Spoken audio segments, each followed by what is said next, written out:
vaquinha assistiu. É em Brasília? Tem que achar um substituto pro João.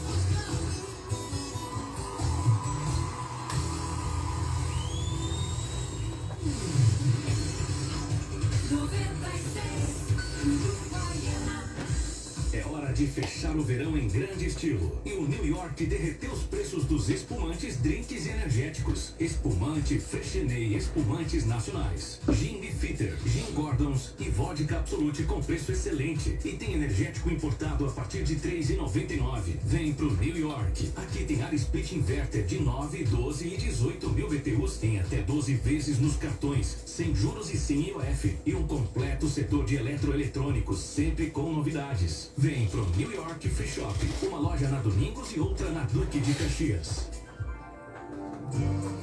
Queremos ouvintes adultos, contemporâneos e desbravadores. Somos a Rádio 96.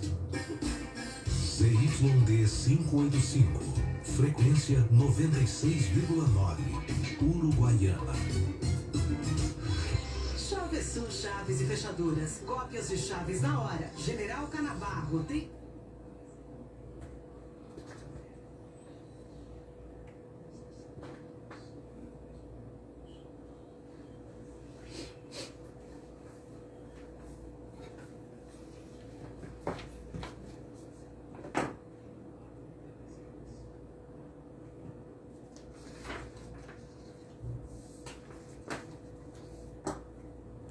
Muito boa tarde, Uruguaiana, boa tarde, Fronteira Oeste. Eu sou o jornalista Dario Carvalho e a partir de agora entra no ar mais uma edição do Baita Papo Entrevista aqui na Rádio 96. Lembrando que você também pode acompanhar o programa via live no meu Instagram, @jornalistadario. Agradecimento especial aos patrocinadores: Guimarães Soluções Contábeis, contabilidade para o comércio, indústria, prestadores de serviço e agronegócio, além também de gestão financeira e gestão para negócios. Rodoman, a indústria e comércio de implementos rodoviários, loja com oficina para caminhões e carretas. A Rodoman é concessionária da Librelato. Revista Acontece Mais, o melhor conteúdo impresso para você. Acesse www.acontecemais.com.br. Proequilíbrio, mais que uma academia, um estilo de vida. Na Proequilíbrio, você tem uma equipe multidisciplinar para cuidar de você e da sua saúde. E Benditos Pet, o seu amigo de quatro patas, merece os melhores cuidados e lá você encontra na Benditos Pet. No programa de hoje vamos falar sobre Março Lilás, conscientização e prevenção do câncer do colo do útero. Meu convidado é o Thiago Giordani Camícia, médico especialista em oncologia pelo Hospital de Clínicas de Porto Alegre, é também professor do curso de medicina da Unipampa e diretor do Instituto Kaplan, unidade uruguaiana, que faz parte do grupo Oncoclínicas. Thiago, muito boa tarde, tudo bem? Boa tarde, Dario, boa tarde, ouvintes. Uma satisfação imensa estar aqui de novo, né? Ainda mais falando, exato, falando sobre esse tema tão importante que é prevenção, né? Prevenção do câncer. A última vez foi sobre câncer de mama, próstata, já. Foi das mulheres. E agora vamos falar sobre câncer de colo de útero, que também é super importante. Lembrando que você pode enviar sua pergunta pelo WhatsApp da Rádio 96 3412 3334. Thiago, começamos aí falando sobre o que é o câncer do colo do útero.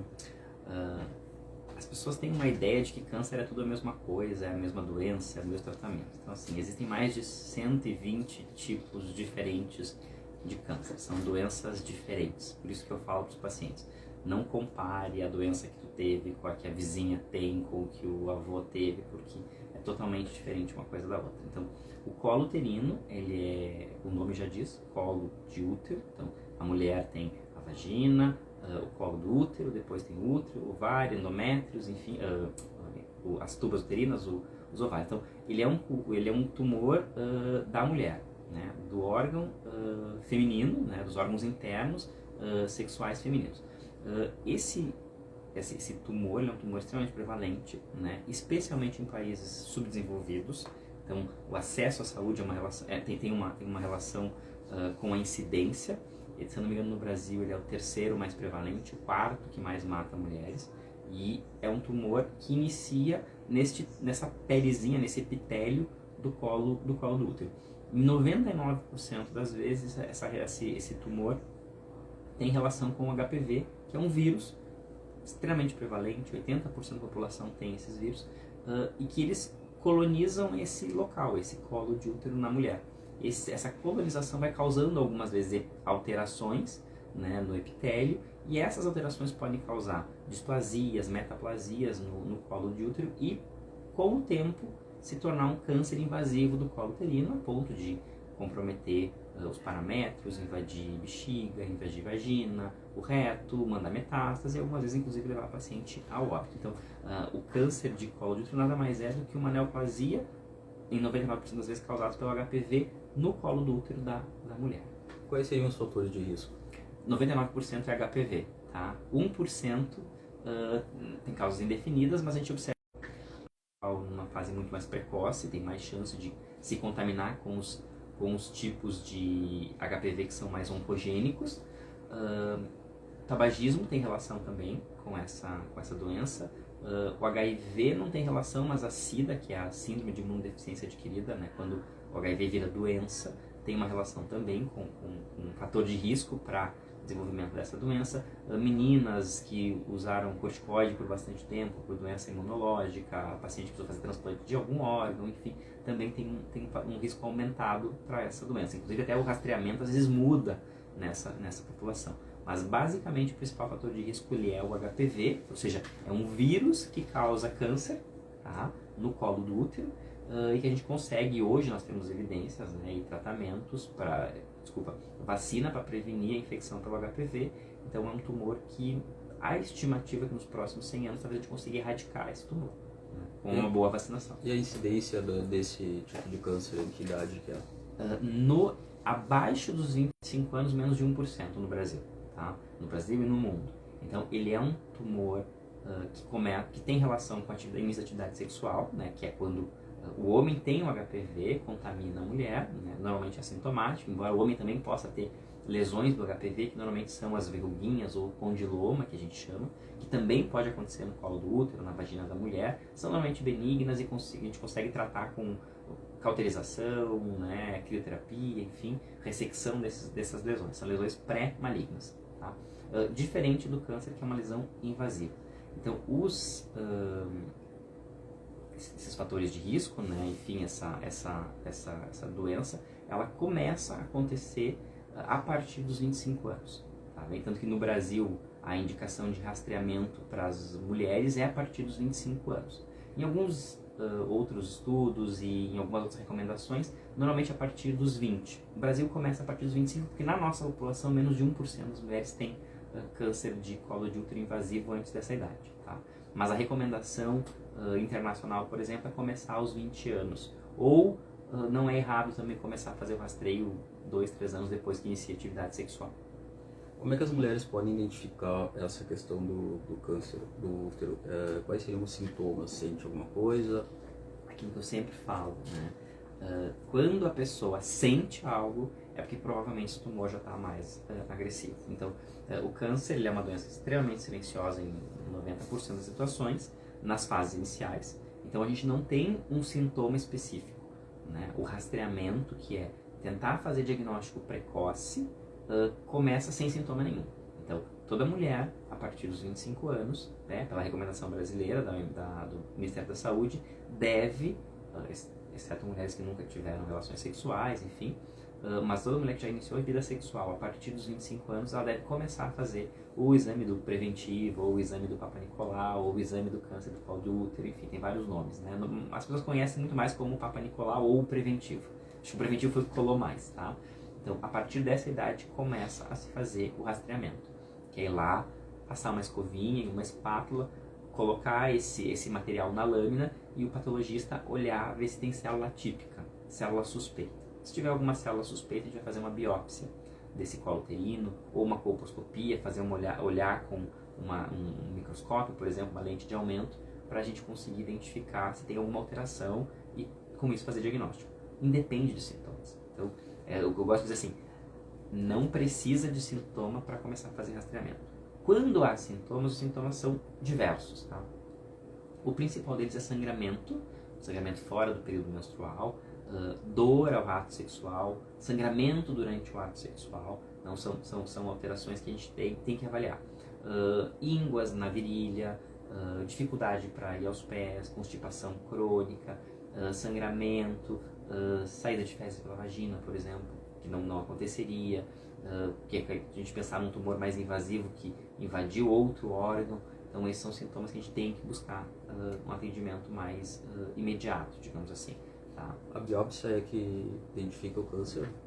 A biópsia vai confirmar, né? Tem alguns tumores que a gente observa pela imagem, o médico vai lá fazer o exame especular e já viu que tem uma lesão ulcerada, sangrante, né? Que a gente toca e aquela lesão sangrante, ela é muito provavelmente um câncer de colo de útero. Mas a biópsia é que vai me dizer o tipo, o subtipo, e algumas vezes a cirurgia, quando é possível fazer cirurgia, vai poder me dizer o grau de invasão desse tumor. Porque existem várias camadas, né? Tem a pele, tem a parte de músculo, tem a parte dos linfonodos, enfim. Então, todo esse procedimento cirúrgico vai poder me dizer assim, olha, a doença está localizada exclusivamente no colo do útero. A partir de tantos centímetros já vai aumentando o estadiamento, já aumenta a chance de metástase e, obviamente, diminui as chances de cura dessas pacientes, né? Então, é importante a gente ter uma ideia muito clara de que tamanho a doença tem, que grau de invasão tem. Falando um pouco sobre câncer nas mulheres, no teu ponto de vista enquanto médico, tu acha que as mulheres, como é que elas entendem essa questão da prevenção? Elas procuram o atendimento, elas esperam sentir alguma coisa? Os dados brasileiros mostram, né? Então, assim, óbvio que o Brasil é um país continental. Então, por exemplo, no Rio Grande do Sul, o câncer de colo uterino está entre o quarto, quinto mais prevalente. Lá na região norte e nordeste, ele está entre os primeiros. Tá? Então, na região norte, principalmente, ele é o tumor mais prevalente nas mulheres. Talvez por dificuldade de acesso, dificuldade de conseguir fazer os exames, né? A questão cultural também, tudo isso. Mas, então, o que a gente observa? Que as mulheres normalmente fazem o rastreio, especialmente quando começa a atividade sexual, quando começam a menstruar, né, que tiveram as primeiras relações sexuais, vão no ginecologista, enfim. E depois dos 35, 40 anos, meio que se esquece isso.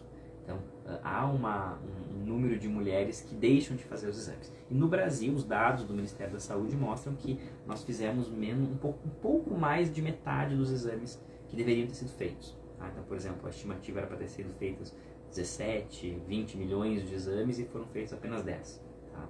Então nós estamos abaixo do esperado.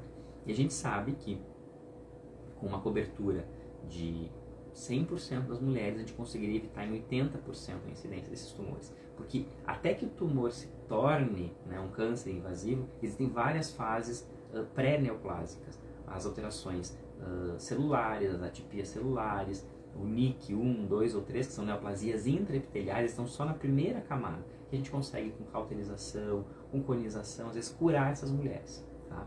Então é importante que a gente faça esse rastreio, e os dados brasileiros mostram que, infelizmente, praticamente metade das mulheres, um pouquinho menos, delas não têm feito este exame com regularidade necessária. Para quem ligou o rádio agora, está no ar o Baita Papo Entrevista. Hoje a gente está falando sobre o Março Lilás, né, que é conscientização e prevenção do câncer do colo do útero. O meu convidado é o Dr. Thiago Camícia, médico especialista em oncologia pelo Hospital de Clínicas de Porto Alegre, é também professor do curso de medicina da Unipampa e diretor do Instituto Kaplan, unidade uruguaiana, que faz parte do grupo Oncoclínicas. Thiago, na escala do câncer em mulheres, qual é a posição do colo do útero?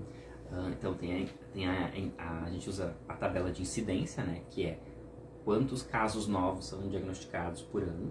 Então, no ano de 2023, a estimativa é que sejam 17 mil novos casos no Brasil. Tá? Isso coloca ele em terceiro, né? Seria o terceiro mais prevalente, ele perde para câncer de mama e câncer de intestino. Tá?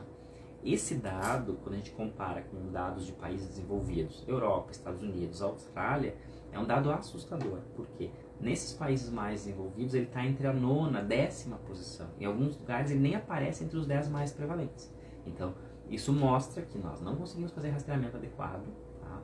A gente não consegue, talvez, diagnosticar as fases pré-clínicas, né, pré-neoplásicas, e por isso a gente tem essa incidência tão alta. Então, comparar o câncer de colo uterino em países desenvolvidos e países subdesenvolvidos é gritante a incidência e a prevalência. Tá? Então, ele é o terceiro mais prevalente no Brasil, com 17 mil novos casos, e morreram, né, no Brasil em 2020, que são os dados que a gente tem disponível pelo INCA, 6 mil mulheres. Então, pensa bem, nós temos 17 mil casos por ano e aproximadamente 6 mil mortes por ano.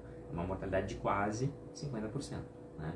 Então, ele ocupa a primeira, a segunda, a terceira, a quarta posição em mortalidade. Ele é o quarto tipo de câncer em mulheres, né, que mais mata, e em mulheres ele é o terceiro mais prevalente.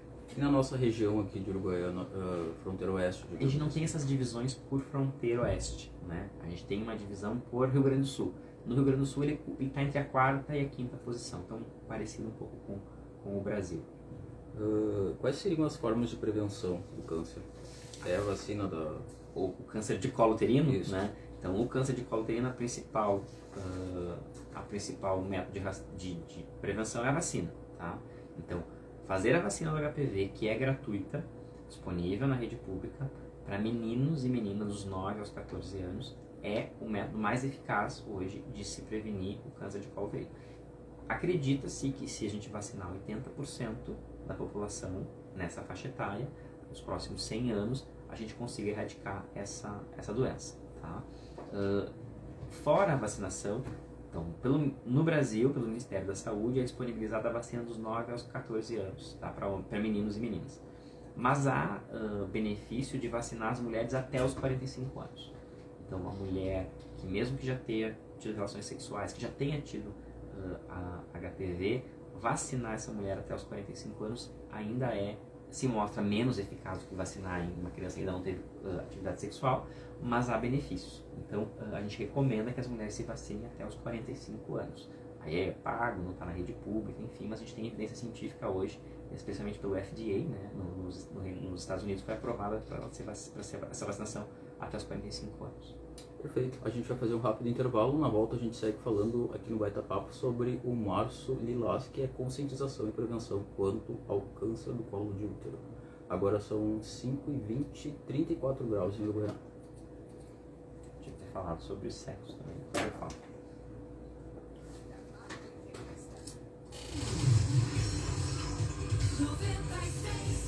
Água. Vai lá. Ou café. Ela fazer café, tem café ali? Café não dá tempo. Não dá tempo? Porque demora tanto assim? Benditos Pet. Temos creche de meio turno ou turno integral, hospedagem, banho e tosa, consultas, vacinas, coletas para exames, suporte em pós-operatório, atestado para viagem. A Benditos Pet Shop Veterinária fica na rua 13 de maio, 2356. Telefone 99612-5296. Tenha mais saúde com uma equipe multidisciplinar e atendimento exclusivo. Venha para a Pro Equilíbrio. Aqui você tem acompanhamento nutricional personalizado, treinamento funcional, reabilitação funcional, Funcional Kids, treino HIIT, Power Yoga, Pilates, Core Online. Nossa equipe é formada por educadores físicos, fisioterapeutas e nutricionistas. Pro Equilíbrio cuida de você e da sua saúde. Presidente Vargas 2957, telefone 3412-2440.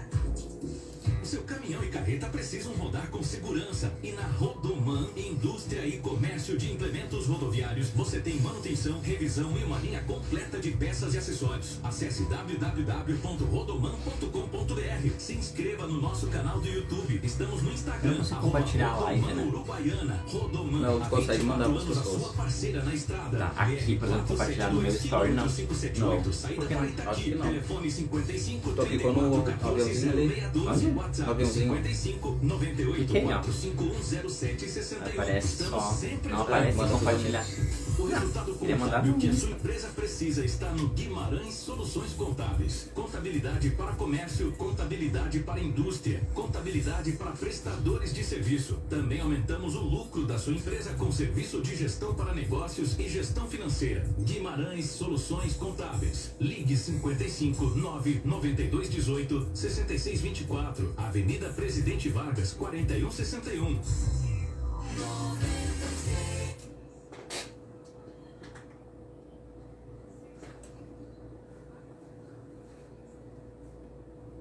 Esse é o Baita Papo Entrevista aqui na Rádio 96, eu sou o jornalista Dario Carvalho e toda sexta-feira a gente tem esse encontro das 17 às 18 horas aqui na Rádio 96 e também você pode acompanhar o programa via live no meu Instagram, @jornalistadario. Agradecimento aos patrocinadores, Guimarães Soluções Contábeis, Rodoman, Revista Acontece Mais, Pro Equilíbrio e também Benditos Pet. No programa de hoje estamos falando sobre o Março Lilás, conscientização e prevenção em relação ao câncer do colo do útero. Meu convidado é o Dr. Thiago Giordani Camícia, que é médico especialista em oncologia pelo Hospital de Clínicas de Porto Alegre, é professor do curso de medicina da Unipampa e também diretor do Instituto Kaplan, unidade uruguaiana, que faz parte do grupo Oncoclínicas. Thiago, dando sequência na nossa entrevista, de que forma os pais podem abordar aí a importância da prevenção em casa, no caso para as meninas? Eu estava falando que aproximadamente 40% das mulheres não fazem o preventivo, né? Em relação à vacinação, a gente não tem um dado oficial brasileiro, mas a gente sabe que a proporção de crianças que fazem a vacinação é muito baixa, tá? Porque normalmente o calendário vacinal vai nos primeiros anos, até os 3, 4 anos, em média, campanha da gotinha e tal. Mas a vacinação para o HPV começa meio que na adolescência, entre pré-adolescência e adolescência, dos 9 aos 14. A criança já não costuma mais ir tanto ao posto de saúde, não tem aquele calendário vacinal, não tem um gap entre as vacinas da infância e a vacina do HPV. Então acho que isso também é um fator que contribui para que a gente não tenha talvez uma adesão grande na vacinação. Tem a questão de tabu, a questão de aquele mito de achar que se vacinar a criança está estimulando ela a começar a ter atividades sexuais precoces, como se isso não fosse natural do próprio desenvolvimento infantil, né? Infantil e no período de adolescência. Então a abordagem ela precisa ser, primeira, vacinação. É hoje a nossa estratégia mais eficaz. Não existe nenhuma estratégia capaz de erradicar, de diminuir em 90% praticamente, ou quase 100%, a incidência de um câncer, né? A não ser a vacina do HPV para o câncer de colo uterino. Então a gente vacina o menino para que ele não seja um transmissor, né? Para que ele não contamine as mulheres, enfim, quando tiver relações sexuais. E a gente vacina a menina para que ela também se proteja. Então tem essa proteção cruzada na vacinação dos meninos. E essa vacinação, quantas doses são necessárias? De 2 a 3. Né? O calendário do Ministério da Saúde fala em 2 doses.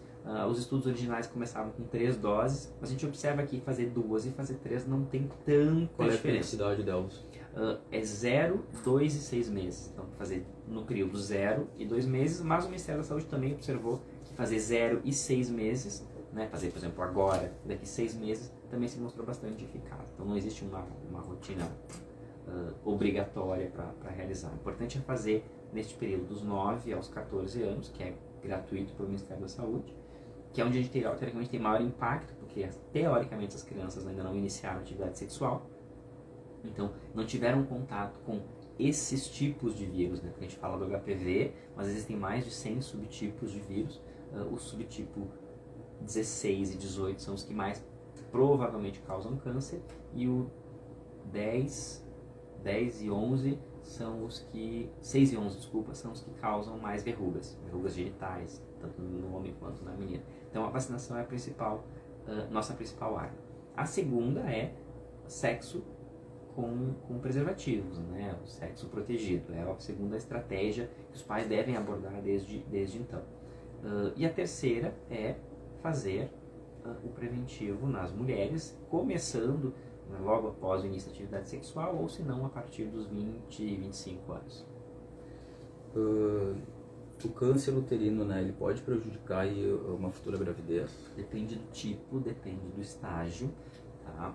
Por exemplo, tem mulheres que têm tumores mais iniciais, pequenos, que não invadiram todo o colo uterino, onde a gente pode fazer a conização, que seria tirar parte daquele colo uterino e permitir que essa mulher tenha uma gestação futura, depois com mínimos problemas na gestação, tá? Então vai depender muito de que tamanho o tumor está. Tumores iniciais, e a mulher tem interesse de ter gestação em algum momento, existe esse tratamento, que chama-se conização ou traquilectomia, é o nome que a gente utiliza, tá? Permite que a mulher consiga ter uma gestação depois normal, e dependendo, a gente ressecar esse útero depois que a mulher tiver a gestação. Alguns tumores são mais avançados e, dependendo do tratamento, não é cirúrgico. O tratamento normalmente do câncer de colo uterino nos estágios iniciais ele é cirúrgico, é tirar o útero, tá bem? Algumas vezes tirar o útero, tirar ovários, então a mulher fica infértil, tá? Quando não é cirúrgico, o tumor já invadiu outros órgãos adjacentes, o tratamento inclui quimio e radioterapia. Então se faz radioterapia no leito, ali onde tem o colo uterino, onde tem o útero, onde tem os ovários, e dependendo, esses pacientes também ficam estéreis. Então, mulher que fez quimio e radioterapia não vai conseguir ter novas gestações, então deixa a paciente infértil. E em alguns casos a gente faz o diagnóstico durante a gestação, tá?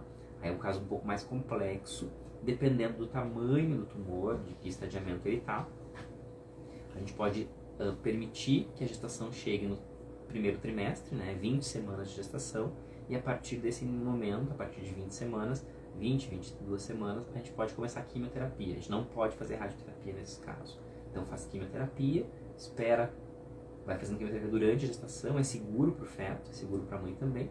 O parto tende a ter uma incidência que pode existir uma incidência um pouquinho mais de complicações durante o parto, mas é pequeno, perto do risco que a mulher corre, então vale a pena ainda fazer a quimioterapia, que a gente chama de neoadjuvante, ou quimioterapia durante a gestação, para evitar que esse tumor invada outros órgãos. Em alguns casos, dependendo do grau e da evolução da doença, do risco para a mãe, e dependendo do desejo da paciente, a gente recomenda em alguns casos a interrupção da gestação, né, aborto, para que a mulher possa tratar essa doença se ela estiver muito avançada. Mas a gente consegue algumas vezes manter a gestação, fazer quimioterapia, permitir que essa criança nasça por parto cesariano, né, na grande maioria das vezes, e depois complementar o tratamento com novas drogas. Mas existem alguns pacientes que já fazem diagnóstico metastático durante a gestação. E aí a gente tem que individualizar bastante a situação, o período gestacional, o desejo da mulher, as complicações, os riscos também.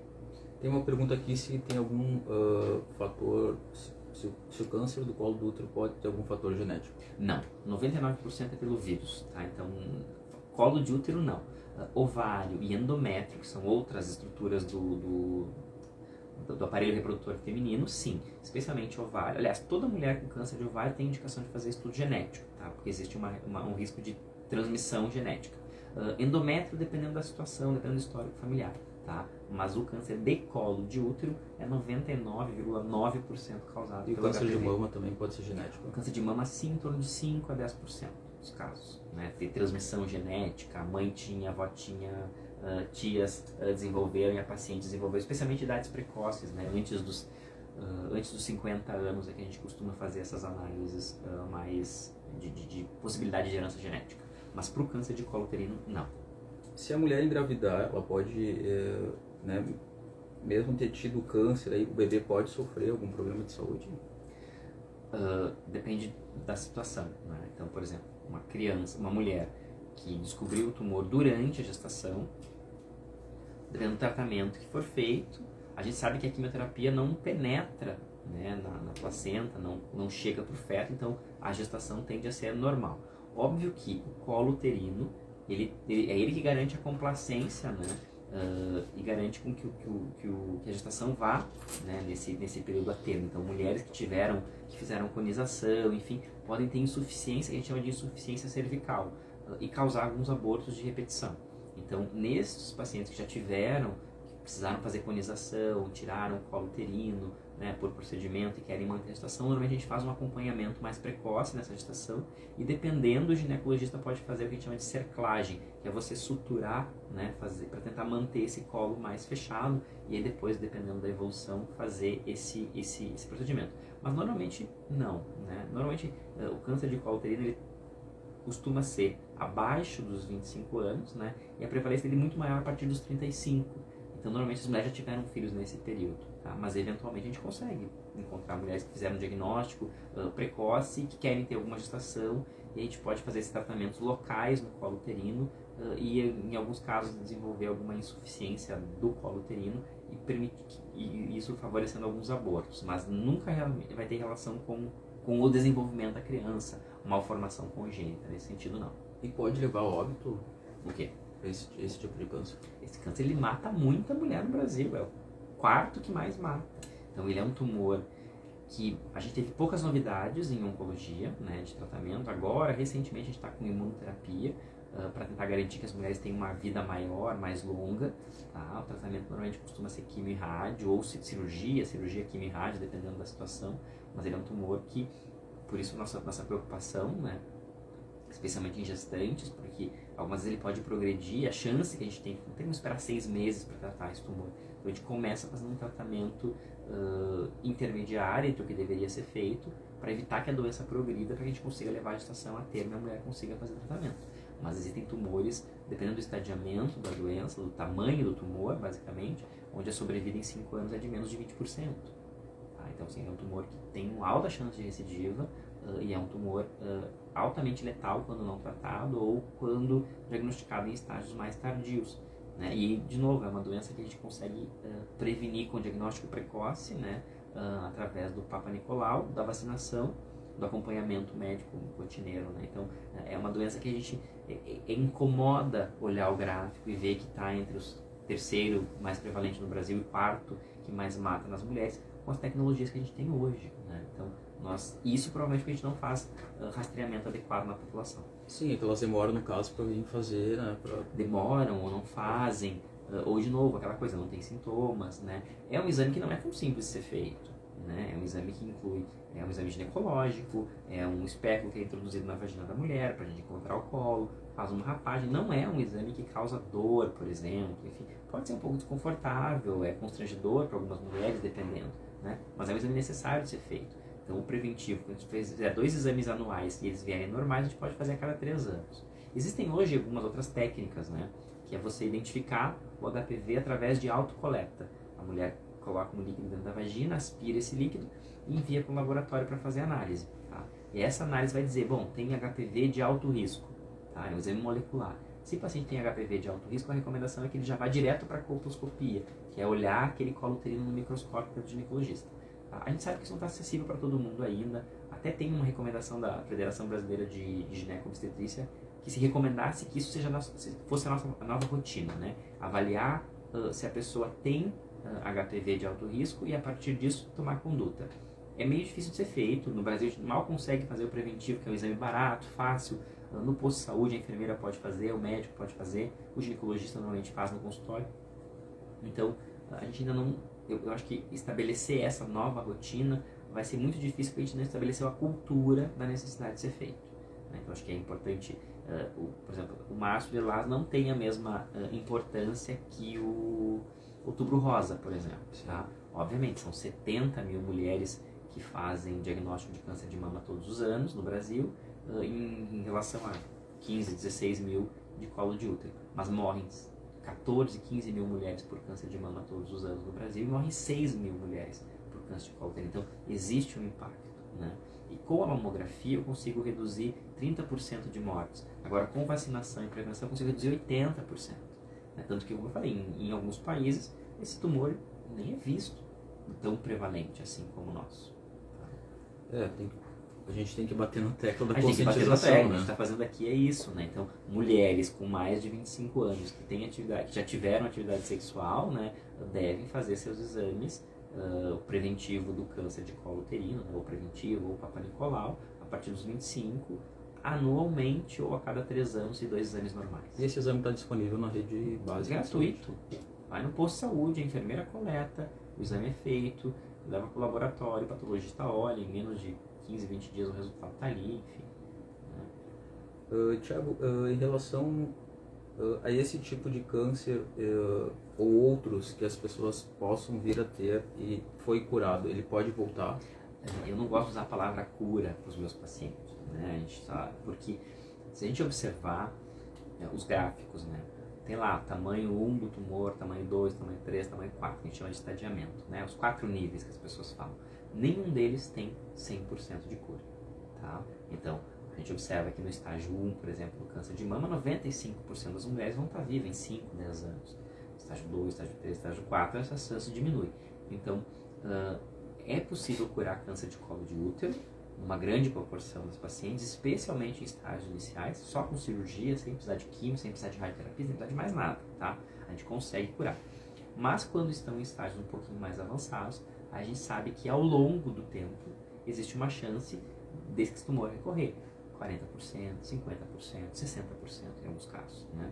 Então, assim, tem alguns tumores de mulheres que a gente faz quimio e rádio, o paciente fica bem por 2, 3, 4 anos, mas a gente sabe que ao longo do período ela tem uma chance de quase 60% da doença voltar, essa recorrência que a gente chama. Mas aí volta para onde ela teve, pode voltar? Não tem como saber. A grande maioria das vezes tem recorrência local, né? Volta no mesmo lugar, a gente consegue fazer radioterapia, resgatar, fazer um controle por um período, ou até mesmo evitar que essa doença recorra novamente. Mas algumas vezes vem doença metastática, fígado, ossos, pulmão, cérebro, enfim. E aí o tratamento é um tratamento com quimioterapia paliativa para garantir que a mulher tenha mais tempo de vida e qualidade de vida, obviamente. Né? Temos novas drogas, tem imunoterapia nesse cenário, mas a gente sabe que a taxa de mortalidade ainda é bastante alta em pacientes com câncer de colo uterino metastático.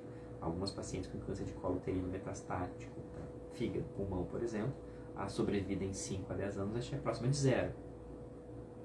Então é um tumor altamente letal. Para quem ligou o rádio, a gente está no Baita Papo Entrevista. Hoje a gente está falando sobre o Março Lilás, né? Prevenção e conscientização em relação ao câncer do colo do útero. Meu convidado é o Thiago Giordani Camícia, que é médico especialista em oncologia pelo Hospital de Clínicas de Porto Alegre, é professor no curso de medicina da Unipampa e também diretor do Instituto Kaplan, unidade uruguaiana, que faz parte do grupo Oncoclínicas. Thiago, para a gente finalizar o nosso Baita Papo de hoje, qual a orientação que tu dá aí para as mulheres que estão nos acompanhando via live e também pela Rádio 96? Quem tiver condições de fazer a vacina, que não está dentro do calendário vacinal, né? Passou já dos 14 anos, e tem entre 15 e 45 anos e puder fazer a vacina do HPV, faça, tá? É importante. Existem estudos mostrando que diminui a chance de apresentar câncer de colo uterino. Se não tem condições e tem acima de 25 anos ou a partir de 25 anos, faça o preventivo do colo uterino com seu ginecologista, com o seu médico do posto, com a enfermeira da unidade básica de saúde também. É importante, tá? Atividade sexual com preservativo, especialmente quando tem múltiplos parceiros, pós-carnaval ali, né? Então, evitar ter múltiplas exposições sexuais, porque isso aumenta a chance de ter contaminação com outros subtipos do vírus do HPV, tá? Então, essas são as principais recomendações, mas eu acho que a mais importante hoje seria a vacinação, tá bem? Em quem não iniciou atividade sexual, especialmente as crianças, e quem já iniciou atividade sexual, então fazer o preventivo do colo do útero, né, regularmente, e isso é começar aos 25 anos e parar lá só aos 65, 70 anos, em média. Tá? Então essas são as principais recomendações. Atividade física, alimentação não tem relação com esse tipo de câncer, tá? Falar sobre câncer de mama, estômago, intestino, aí sim a gente fala de dieta, atividade física. Agora, em relação ao câncer de colo uterino, não temos esses fatores de risco. O fator de risco é o HPV. Se a gente não consegue evitar a contaminação com a vacina, então fazer diagnóstico precoce com o exame do preventivo do colo uterino. Perfeito. Obrigado pela tua disponibilidade. Eu sei que a tua agenda é bem corrida enquanto universidade. E falando um pouco de universidade, como é que os alunos chegam na universidade? Assim, tu que é professor, que semestre tu dá aula? Eu estou dando aula agora pro 4º semestre. Começou ontem, inclusive, a aula. Fiz uma prova surpresa para os alunos, para ver qual era o conhecimento que eles já tinham antes. Então, eu estou dando aula desde 2021, né? Começou na pandemia, aquela coisa meio online, assim, então a gente foi se readaptando. Agora a gente está começando, se eu não me engano, este ano regularizou o cronograma, né? Então, nós estamos no primeiro semestre de 2023, começamos agora, vai até junho, se eu não me engano, ou julho, e aí já regulariza. A gente tinha alunos que estavam com o seu curso atrasado, digamos assim, então a gente conseguiu regularizar, as turmas estão entrando e a gente está no calendário normal. Os alunos vêm de diversos lugares do país, né? Acho que ontem eu pedi para o pessoal levantar quem que era aqui do Rio Grande do Sul, tinha uns 4, a maioria do pessoal vem de fora, né? Isso é legal, essa troca, é bacana essa experiência.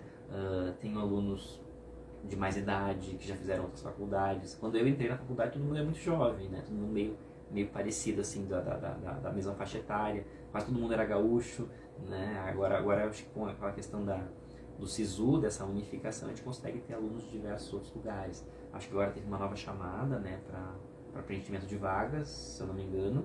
Eu não acompanho muito essa parte, mas é interessante, assim, é uma experiência bem bacana também da aula, trocar essas informações. E o que tu acha que mudou, assim, de quando tu entrou na faculdade e de quando esses jovens estão entrando agora?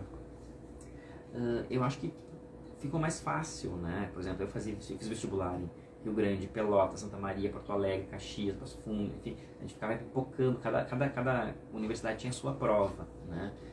Acho que agora ficou mais universal, tu faz uma prova só, tu consegue pleitear vagas em outros lugares, tem muito aluno que vem para cá, fica aqui e depois usa sua nota para um próximo vestibular, próximo SISU que chama, né? E acabam indo para outras universidades também, mais perto de casa, mais perto de onde a família reside, enfim.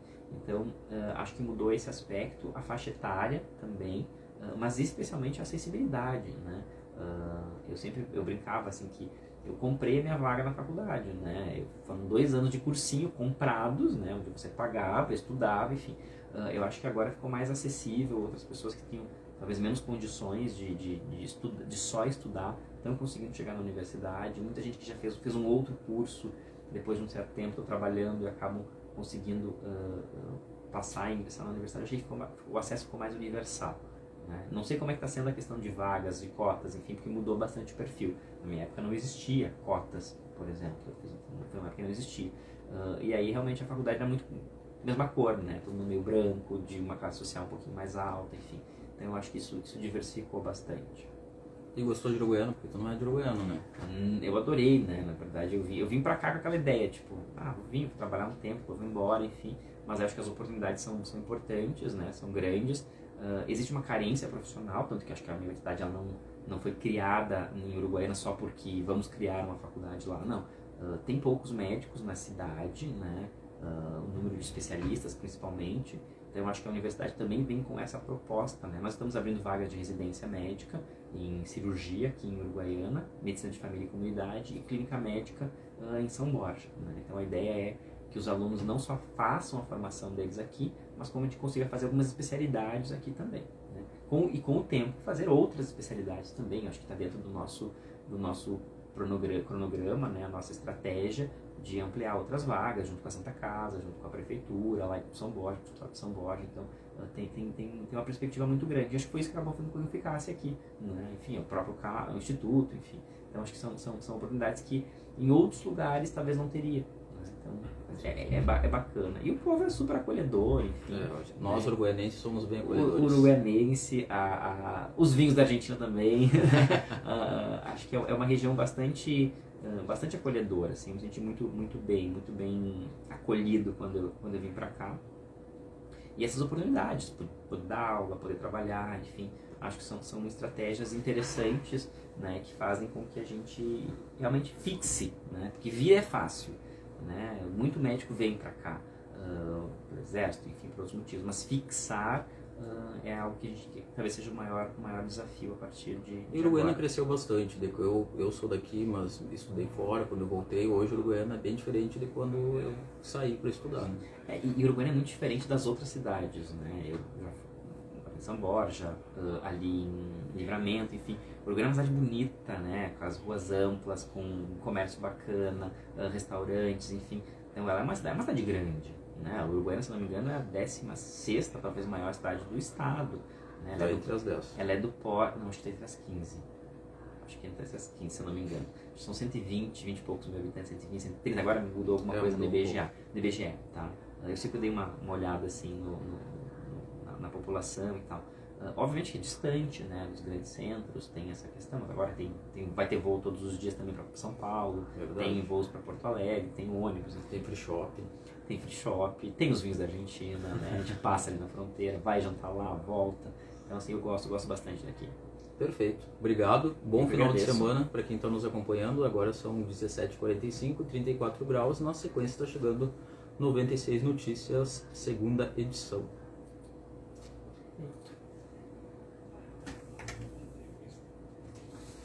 Deixa eu falar aí.